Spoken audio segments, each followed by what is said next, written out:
இங்கே பாருங்க தண்ணி ஊற்றுறேன். இங்கே பாருங்க ஒவ்வொரு ட்ரை இருக்குங்க. ஒவ்வொரு நாளும் தண்ணி ஊற்றுறோம். அப்போ தண்ணி ஊற்றிக்க ஒரு முறையாக ஊற்றுறோம். இது இது என்ன சொல்லுங்க, கத்திரி இப்படி டக்குன்னு ஊற்றி விட்டா என்ன இது இப்படியே கீழே ஒழுகி அதில் இருக்குது. இங்கே பாருங்க ஒவ்வொரு ட்ரையாக. அப்போ இப்படி இருக்க கிண்டி கையால் ஒரு படியால் சரியா கிண்டி போட்டு தேர்ந்தெடுத்து இப்படி சுற்றி வரும். இது ஒரு மெத்தட். ஒவ்வொரு நாளும் ஊற்றுறோம்.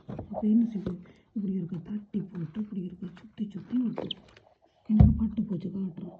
நான் சோதனைக்கு பட்டு போச்சு பார்த்தீங்களா. என்னடா நான் இப்படி ஊற்றினேன். Don't do that. இப்படி அப்படி கிண்டி போட்டு இப்படி இருக்க இப்படி வட்டமாக ஊற்றலாம்.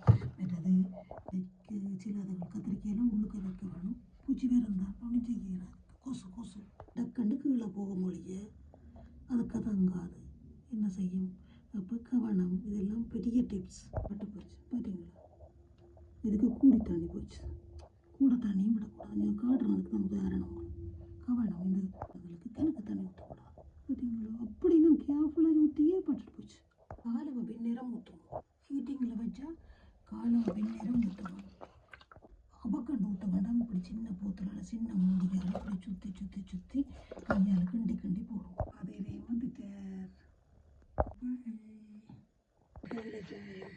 எல்லாத்தையும் இப்படி இருக்க புளிகளை போட்டு கொஞ்சம் வளர்ந்துட்டு வந்தாங்க. இதையும் கொண்டு ஊற்ற போகிறோம். வளராதுக்கு ஊற்றாதீங்க பேபிஸுக்கு சரியா. இந்த மின்ட் கொஞ்சம் வளர்ந்துட்டு இது கொஞ்சம் இந்த பாகல் கொஞ்சம் வளர்ந்துட்டு கொஞ்சம் கவனமாக ஊற்றணும். பேபிஸுக்கு ஊற்றாதீங்க ப்ளீஸ். அது வேறு இதை தவிர்த்தும் செய்ய வேணும். இது பாலும் அந்த ஸ்பைஸ் மட்டும்தான்.